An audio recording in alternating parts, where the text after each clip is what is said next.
Jennifer லோபஸிடம் ரசிகர்களுக்கு பிடித்த அம்சமே அவருடைய ட்ரெஸ்ஸிங் சென்ஸ் தான். தனது கட்டுமஸ்தான கைகளும் கால்களும் தெரிவது போல்தான் எப்போதும் உடைகளை தேர்வு செய்வார். லோபஸ் உடற்பயிற்சி செய்து எப்போதும் தனது உடலை ஹாலிவுட் ஹீரோக்களுக்கு இணையாக மெயின்டைன் செய்வதால் தான் அனகோண்டா போன்ற ஆக்ஷன் படங்களிலும் ரசிகர்களை கவர்ந்தார்.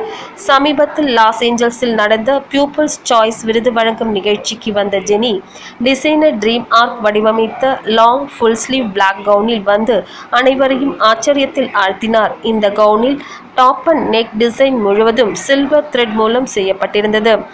உடைக்கு பொருத்தமாக eye makeup, dark red lipstick, diamond stud அணிந்திருந்தார். எப்போதும் போல்டாக காட்சியளிக்கும் ஜெனி இந்த உடையில் மிகவும் பெண்மையோடு அழகாக இருந்தார்.